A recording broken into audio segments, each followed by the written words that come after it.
Bapa di surga, kami cinta Kau. Namamu ditinggikan di seluruh bumi. Kerajaanmu ditegakkan dalam pujian. Dan umatmu beritakan karyamu. Terpujilah Tuhan yang Maha Kuasa, dulu, sekarang, dan selamanya. Terpujilah Tuhan yang Maha Kuasa, kekal selamanya.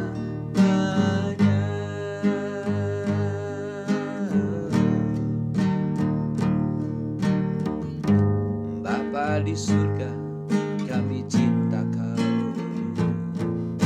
Namamu ditinggikan di seluruh bumi. Kerajaanmu ditegakkan dalam pujian.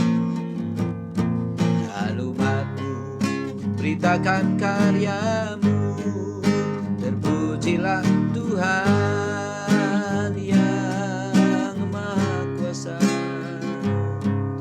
dulu, sekarang, dan selamanya. Terpujilah Tuhan yang Maha Kuasa, kekal selamanya.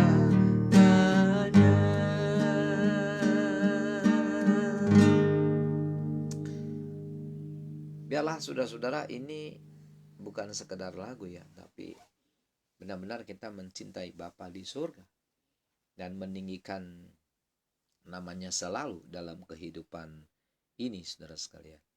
Ya.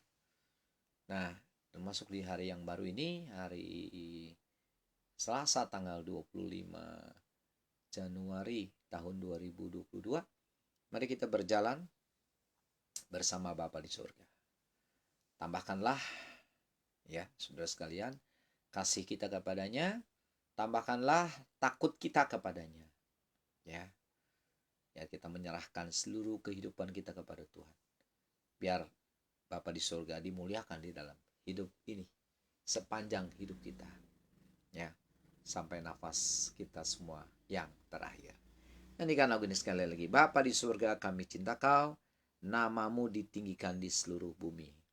Kerajaanmu ditegakkan dalam pujian, dan umatmu beritakan karyamu. Haleluya.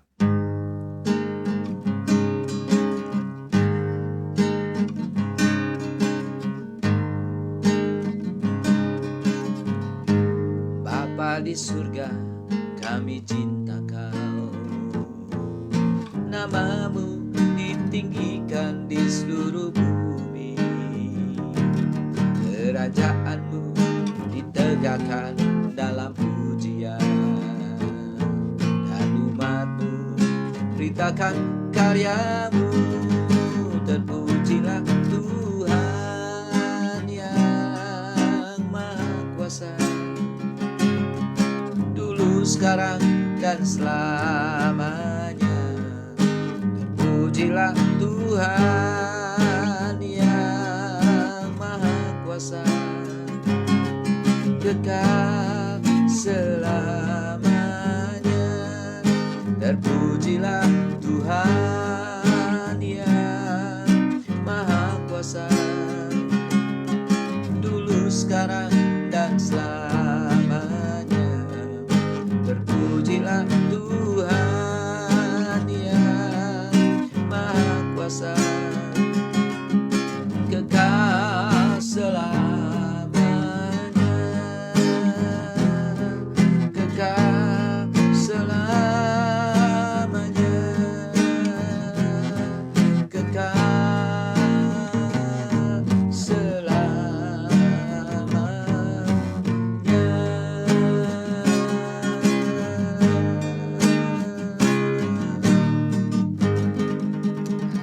Haleluya, puji Tuhan.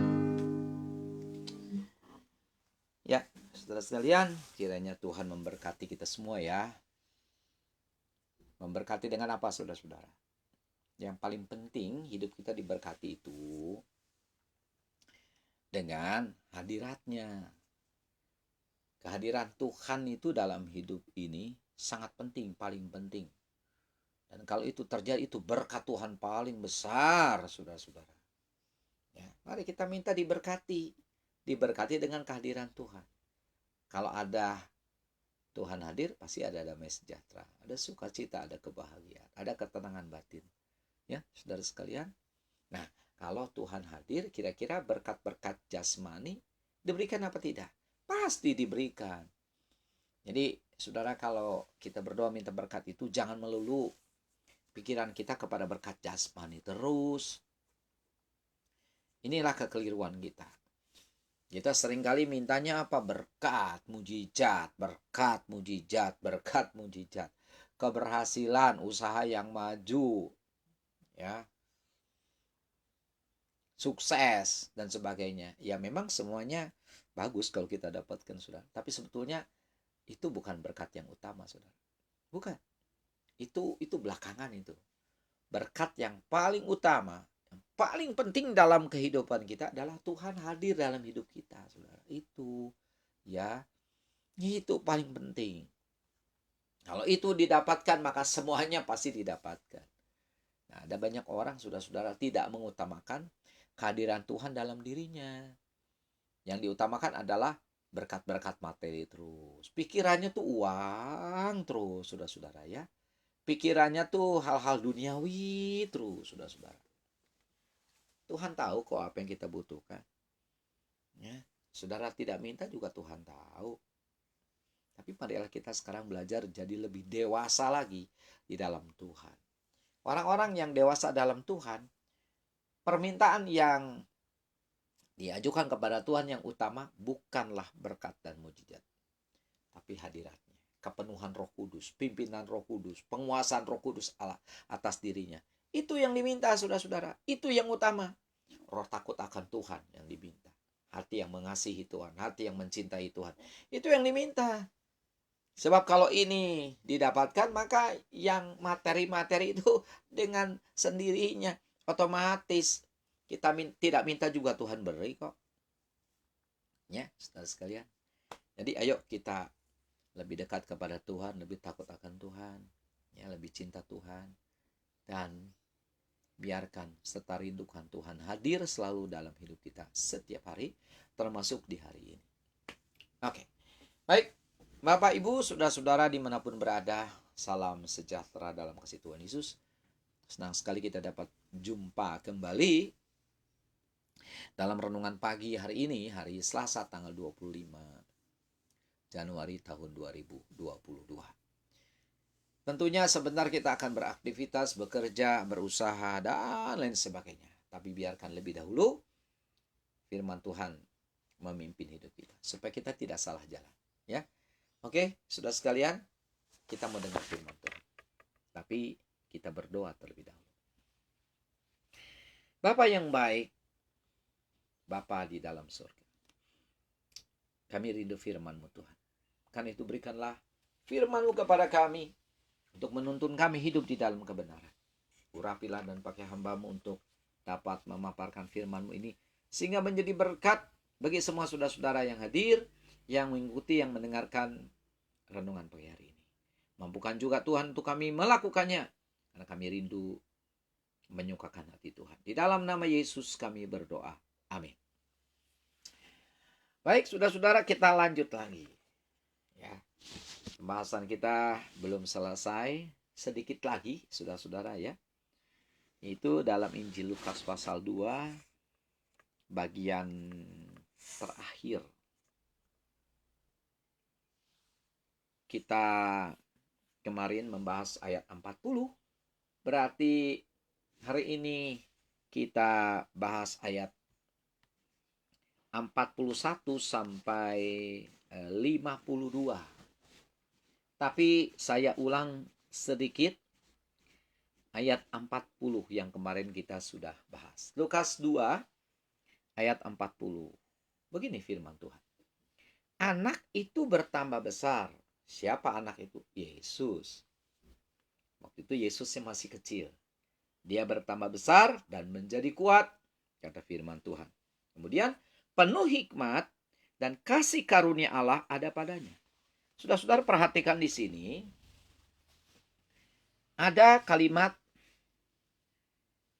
yang berkata, anak itu, Yesus itu bertambah besar. Besar apanya? Jelas di sini adalah besar fisiknya. Ya, besar badannya. Sebagaimana manusia begitu lahir dari bayi, diberi susu, diberi makan, maka bertambah besar badannya, fisiknya. Bukan? Yesus juga sama. Karena Yesus mengambil rupa sebagai seorang manusia. Dia Allah yang menjadi manusia. Jadi semuanya sama seperti manusia. Hanya bedanya Yesus tidak berdosa. Ya, ingat, saudara-saudara, Yesus itu Allah yang jadi manusia. Bukan manusia yang jadi Allah. Tidak. Kalau Allah jadi manusia itu mungkin. Tapi kalau manusia jadi Allah itu tidak mungkin. Saudara sekalian. Bisa mengerti Bapak Ibu ya? Nah, atau dengan kata lain, saudara sekalian, Yesus itu Allah. Tapi wujudnya manusia. Nah, karena dia berwujud manusia. Karena Allahnya berwujud manusia. Namanya Yesus. Dia lahir sebagai bayi yang kecil. Kemudian bertumbuh, bertambah, jadi besar apanya? Fisiknya. Tapi coba saudara lihat di ayat 52. Lukas 2 ayat 52. Dan Yesus makin bertambah besar. Perhatikan ya. Yesus makin bertambah besar. Besar apanya? Di sini juga sama. Ini masih besar fisiknya. Tapi lihat kalimat berikut. Dan bertambah hikmatnya, hikmat Allah. Dan satu lagi nih. Dan besarnya. Nah, besarnya katanya dipakai huruf besar. Berarti besar di sini bukan besar fisik, tapi besar kuasanya. Besar kehebatannya. Besar kedahsyatannya. Ya, sebab dia Allah, saudara sekalian. Ya. Nah, ini merupakan satu penyataan Allah untuk kita manusia. Dia mau ingatkan kita, saudara-saudara, termasuk pagi ini, bahwa Yesus kita itu besar, saudara sekalian. Besar kuasanya. Ya, besar kehebatannya. Dulu ada lagu yang mengatakan, Tuhan Yesus di tengah kita besar-besar. Dia senangkan dan girangkan dengan sukacita. Dia mengasihi dan bersuka karena kita. Tuhan Yesus di tengah kita besar. Pakai gerakan ya. Besar, besar. Yang dimaksud besar di sini adalah kuasanya, saudara sekalian. Apa bukti kalau Yesus itu besar kuasanya? Saudara lihat dalam Injil Yohanes pasal 1 ayat yang ketiga. Segala sesuatu dijadikan oleh Dia. Dia itu siapa di sini, saudara-saudara? Yang dimaksud Dia di sini adalah firman Tuhan. Dan tanpa Dia, tanpa firman Tuhan, tidak ada satupun yang telah jadi dari segala yang telah dijadikan. Ya. Jadi, saudara sekalian, segala yang ada di dunia ini itu dijadikan oleh firman. Firman Allah tentunya. Tapi siapakah firman Allah itu? Saudara lihat di ayat yang ke-14. Yohanes 1 ayat 14. Firman itu telah menjadi manusia. Terus, dan diam di antara kita. Dan kita telah melihat kemuliaannya, yaitu kemuliaan yang diberikan kepadanya sebagai anak tunggal Bapa, penuh kasih karunia dan kebenaran. Saya ulangi, penuh kasih karunia dan kebenaran. Siapa ini? Yesus. Jadi firman Tuhan itu telah jadi manusia. Namanya Yesus. Jadi Yesus itu adalah firman Allah. Nah, kalau begitu kita kembali ke ayat yang ketiga. Yohanes 1 ayat 3. Segala sesuatu dijadikan oleh Dia, oleh firman. firman-Nya itu adalah Yesus. Jadi kata dia boleh kita ganti dengan Yesus. Dengan demikian bunyinya begini. Segala sesuatu dijadikan oleh Yesus. Dan tanpa Yesus tidak ada suatu pun yang telah jadi dari segala yang telah dijadikan. Wow, luar biasa. Saya pernah ditanya saudara-saudara oleh seorang rekan ya, yang dia tidak percaya kalau Yesus itu Tuhan, yang menolak kealahan Yesus. Dia tanya begini, saudara-saudara, Pak, Yesus itu Tuhan? Saya katakan, ya. Tapi Yesus itu bukan Tuhan pencipta kan? Yesus itu bukan Allah pencipta kan, katanya. Saudara-saudara, dianggap Yesus itu cuma disebut Tuhan dan Tuhannya Tuhan kecil. Yesus disebut Allah, Allahnya Allah kecil, bukan Allah yang sebenarnya. Saya katakan dia adalah Allah pencipta. Saudara-saudara, kalau ditanya orang, apakah Yesus itu Allah pencipta? Jangan ragu-ragu, katakan ya. Siapa bilang? Ini firman Tuhan. Yohanes pasal 1 ayat 3. Segala sesuatu dijadikan oleh dia, oleh Yesus. Tanpa Yesus tidak ada sesuatu pun yang telah jadi dari segala yang telah dijadikan. Jadi langit, bumi, beserta isinya ada, itu karena Yesus yang menciptakannya. Jadi tanpa Yesus tidak ada matahari, bulan, dan bintang. Ya. Tanpa Yesus atau tidak ada Yesus, tidak ada kita manusia. Kalau tidak ada Yesus, tidak ada segala sesuatu yang jadi dalam dunia ini. Jadi kalau begitu Tuhan Yesus itu Allah pencipta, jangan ragu-ragu saudara. Kita katakan, iya betul. Tapi ada lagi saudara-saudara orang yang membantah. Ya, ada orang berkata, ya, satu kelompok atau satu sekte lah ya. Saudara tentu tahu, kalau saudara bergaul luas, saudara tentu tahu sekte ini siapa. Ya, dan sekelompok orang ini siapa. Mereka berkata bahwa Yesus itu bukan pencipta, tapi ciptaan. Bagaimana saudara kalau saudara ditanya begitu? Yesus itu bukan pencipta, tapi ciptaan. Ada loh ayatnya. Dan betul saudara-saudara, ada loh ayatnya. Di mana ayatnya? Ayo kita lihat. Dalam Wahyu pasal 3, ayat yang ke-14. Nah, kalau saudara ada Alkitab, buka Alkitab saudara. Biar saudara lebih jelas ya. Orang ini mengatakan, atau sekelompok orang ini mengatakan, sekte ini mengatakan bahwa Yesus itu bukan pencipta tapi ciptaan. Lah ini ayatnya. Wahyu 3:14 saya bacakan. Tuliskanlah kepada malaikat jemaat di Laodikia. Inilah firman dari Amin.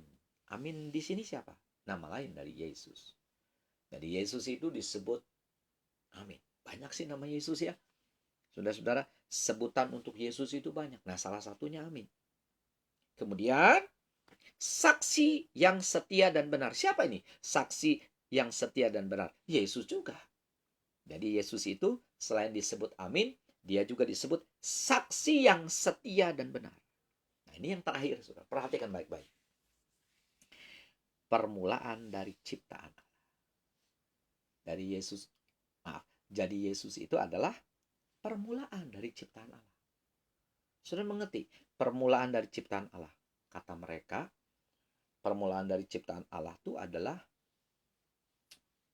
yang pertama diciptakan. Yesus itu adalah yang pertama diciptakan oleh Allah, katanya. Setelah itu baru diciptakan yang lain-lain. Dan memang saudara-saudara, kalau kita membaca tulisan ini, konotasi kita memang ke sana. Jadi tulisan ini, terjemahan ini cukup berbahaya, saudara sekalian. Mengapa? Karena orang bisa berubah pikiran dan percaya. Kalau orang mengatakan, Yesus itu bukan pencipta, tapi ciptaan. Lah ini ayatnya. Yesus itu permulaan dari ciptaan Allah. Jadi sebelum segala sesuatu ada, sebelum langit, bumi, beserta isinya ada, Yesus dulu yang diciptakan katanya oleh Allah. Apakah benar saudara-saudara seperti itu? Jelas tidak benar. Makanya Bapak Ibu kalau belajar Alkitab perlu membaca terjemahan bahasa yang lain, ya, supaya lebih jelas. Jadi saudara periksa Alkitab terjemahan bahasa Inggris atau Alkitab terjemahan bahasa sehari-hari, itu lebih tepat bunyinya, saudara-saudara. Yang dimaksud dengan permulaan dari ciptaan Allah adalah begini.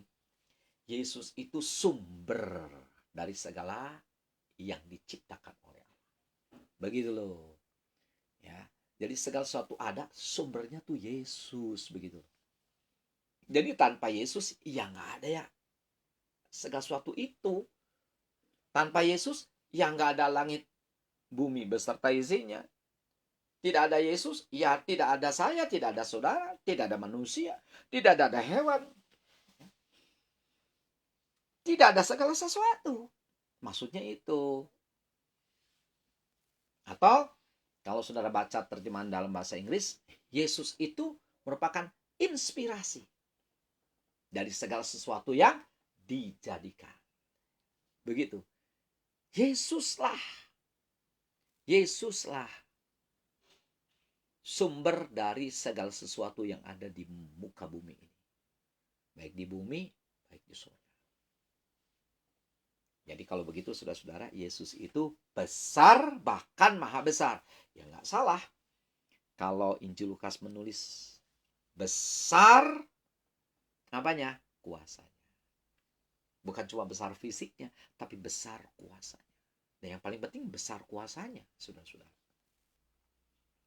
Dan itulah Yesus kita yang Allah berikan kepada saya dan kepada saudara. Jadi jangan ragu ya saudara-saudara. Yesus itu adalah Allah pencipta. Dan segala sesuatu yang ada adalah sumbernya Yesus. Tanpa Yesus tidak ada segala sesuatu yang diciptakan. Jadi kalau sudah melihat ada ikan hias saudara yang jenisnya banyak sekali, ribuan jenis, mungkin jutaan jenis. Kalau sudah melihat tayangan film tentang hewan di salah satu channel televisi, di sana kita bisa melihat ada banyak ikan yang belum pernah kita lihat, saudara. Tapi ternyata ada bentuknya bermacam-macam. Itu siapa? Idenya siapa itu? Yesus. Siapa yang punya ide? Yesus. Tuhan kita yang luar biasa. Itu baru ikan, saudara sekalian. Baru ikan. Ya, ikan hias. Belum ikan besar. Belum ikan-ikan yang lain. Wah, luar biasa. Terus kita melihat hewan-hewan darat. Banyak sekali jenisnya. Hewan yang seringkali jadi peliharaan manusia. Anjing atau kucing. Wah, itu jenisnya banyak sekali. Dari anjing jenis kecil sampai anjing jenis besar. Demikian juga kucing. Berbagai macam warna bulunya, saudara. Wajahnya bermacam-macam. Dari yang lucu sampai menyeramkan ada. Itu siapa tuh idenya? Yesus, saudara sekalian. Luar biasa. Ini manusia nih kita, saudara-saudara ya. Kulit putih di Eropa ya. Kulit hitam di Afrika. Kulit merah di Amerika Selatan. Kulit kuning di Asia. Sawo matang Asia Tenggara. Itu siapa tuh, saudara-saudara? Siapa yang punya ide itu? Yesus, saudara sekalian. Luar biasa. Itu matahari digantungkan oleh Tuhan, gak pernah jatuh. Dan terangnya gak pernah redup. Siapa itu yang punya ide? Siapa itu yang menciptakan? Yesus. Lampu neon di rumah kita paling kuat setahun. Belum setahun sudah mulai redup, akhirnya mati, bukan? Tapi matahari begitu kuat. Dari semenjak diciptakan sampai sekarang gak pernah redup tuh matahari. Ide siapa itu? Yesus. Luar biasa. Demikian bintang-bintang dan bulan Tuhan gantung-gantungkan. Dan termasuk juga planet kita bumi. Tuhan gantung-gantungan di alam jagat raya ini. Dan tidak pernah jatuh. Hebat Tuhan kita, saudara-saudara. Wah, hebat. Luar biasa hebat. Ya. Itu baru sebagian kecil yang diciptakan Tuhan. Kita sudah terkagum-kagum. Lihat pemandangan alam di dunia ini begitu luar biasa. Ya, lihat lautan luas, lihat gunung-gunung, lihat tumbuh-tumbuhan. Ya, sudah sekalian, kita dibuat takjub, dibuat kagum. Jadi ceritanya, saudara-saudara, ciptaannya saja dahsyat dan hebat, apalagi penciptanya. Makanya itu orang yang menciptakan lagu, kami memuji kebesaran-Mu ajaib Tuhan. Itu idenya dilihat dari apa? Maksud saya, idenya timbul dari apa? Ketika si pencipta ini melihat alam semesta yang dahsyat, maka dia memuji Tuhan. Kalau ciptaannya saja begitu luar biasa, apalagi penciptanya. Siapa namanya? Yesus. Yesus dan Yesus.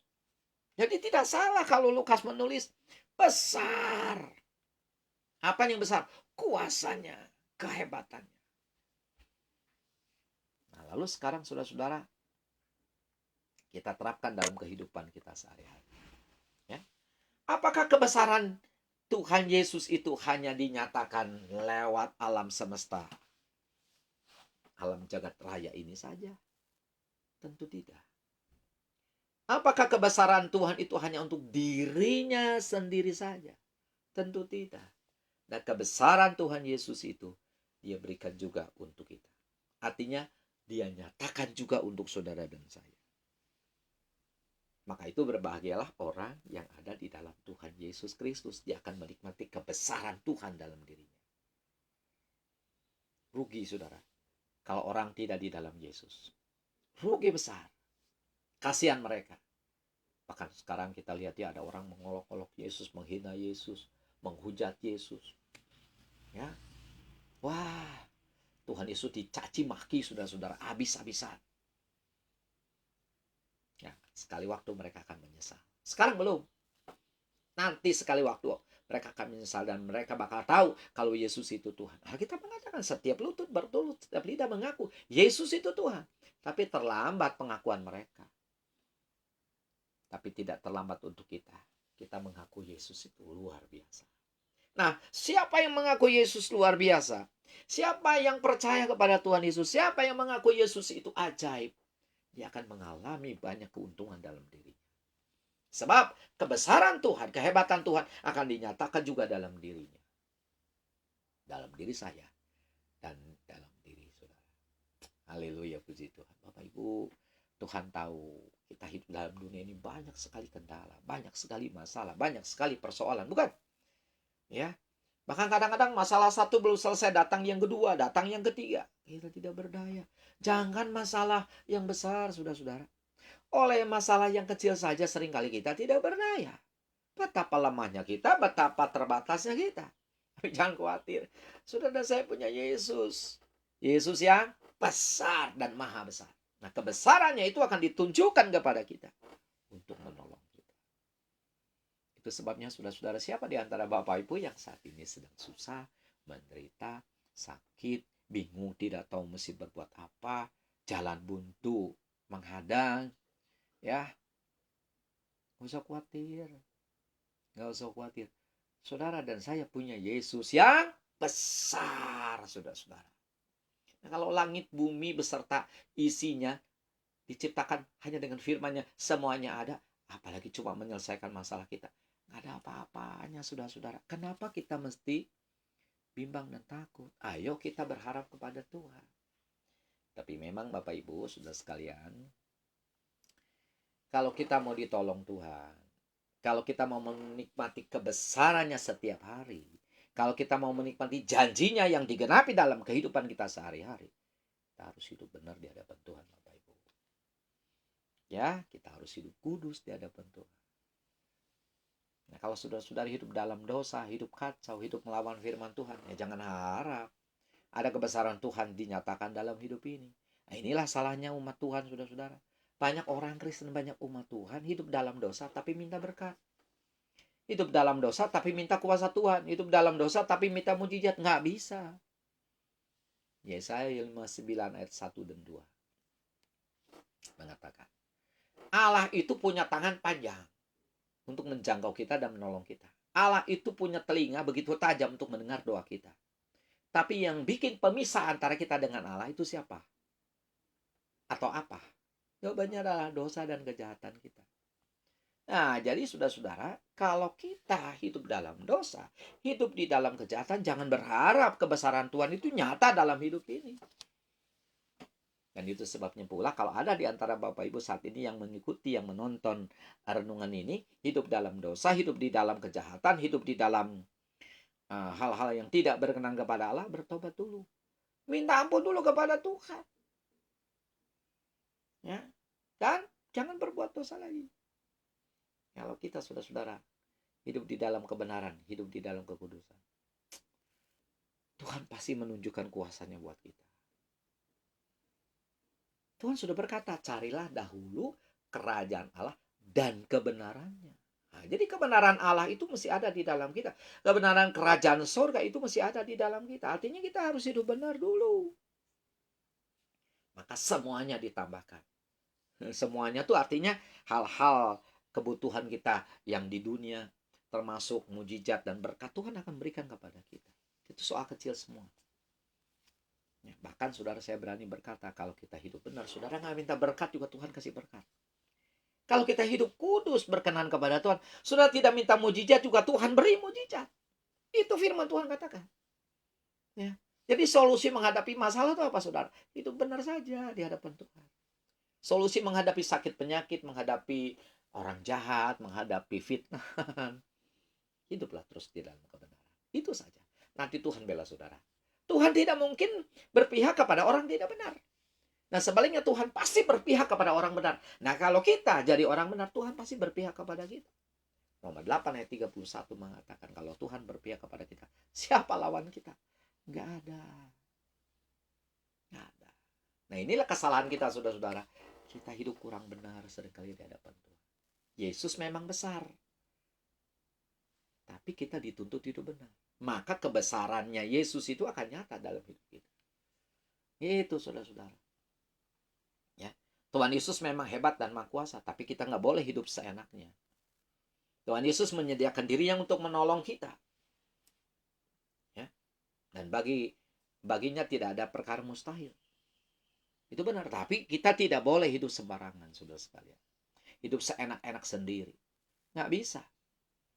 Ada ayat yang mengatakan bahwa tidak ada perkara mustahil bagi Allah. Itu betul, itu benar.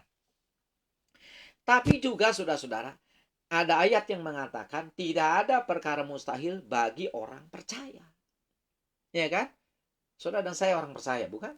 Tapi orang percaya yang bagaimana, saudara, yang di dalamnya tidak ada hal mustahil? Ya, jelas yang dimaksud orang percaya di sini adalah orang percaya yang hidupnya benar.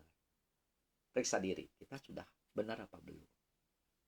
Periksa diri, apa ada dosa di dalam diri kita?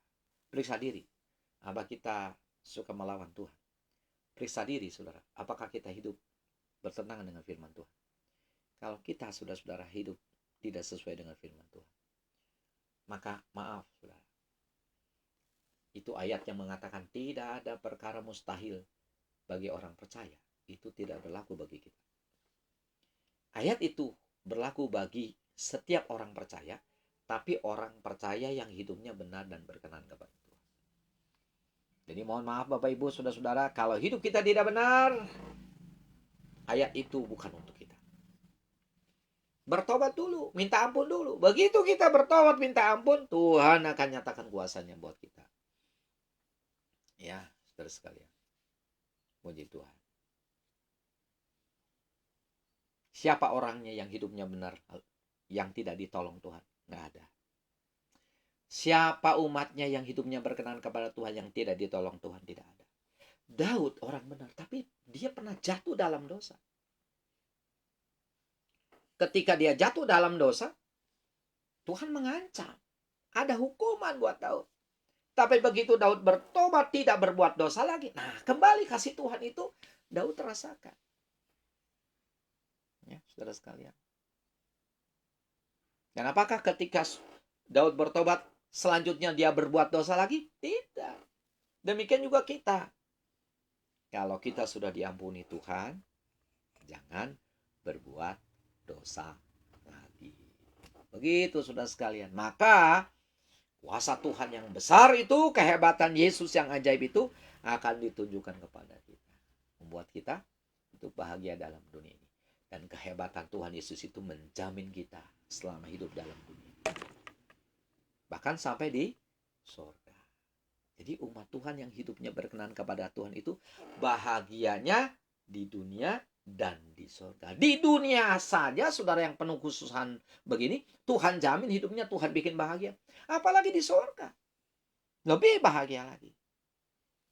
Jadi kalau begitu mulai hari ini, saudara sekalian, dimanapun saudara berada dan siapapun saudara, mari kita hidup berkenan kepada Tuhan. Hidup benar di hadapan Tuhan. Buang segala dosa. Jangan tertarik menghalalkan segala cara untuk mendapatkan uang. Ya, uang yang didapat dari korupsi barangkali lebih besar jumlahnya daripada uang yang didapat dari hasil keringat sendiri. Tapi pilihlah ya, uang yang didapat itu dari hasil keringat sendiri, bukan dari hasil korupsi. Maka Tuhan berkenan kepada kita. Tuhan akan memberkati kita. Dan kita akan dibuat bahagia. Ya, sudah ingat anak-anak Tuhan nggak perlu korupsi. Anak-anak Tuhan yang dekat dengan Tuhan nggak perlu mencuri. Nggak perlu menghalalkan segala cara. Nggak perlu. Sebab kenapa? Ada jaminan Tuhan untuk kita selama hidup dalam dunia ini. Ya, oke. Ingat, saudara-saudara, kebesaran Tuhan Yesus itu akan ditujukan untuk kita. Dan ditujukan untuk kita. Untuk kita siapa? Orang-orang yang percaya, yang hidupnya berkenan kepada Tuhan. Oke. Sampai di sini renungan kita, saudara sekalian. Kiranya menjadi berkat bagi semua saudara dimanapun saudara berada di saat ini. Ya, kita nyanyikan satu pujian sebelum kita akhiri renungan kita di hari ini. Ya, puji Tuhan. Haleluya, puji Tuhan. Yesus terlebih besar, Yesus terlebih besar di dalamku, di dalamku.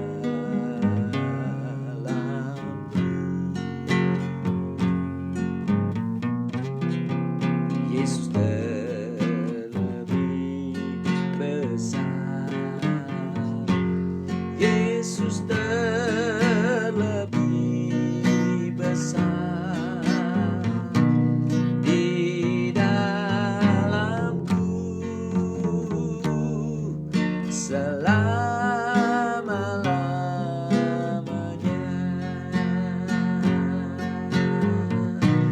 di dalamku selama-lamanya, di dalamku selama-lamanya, di dalamku selama-lamanya.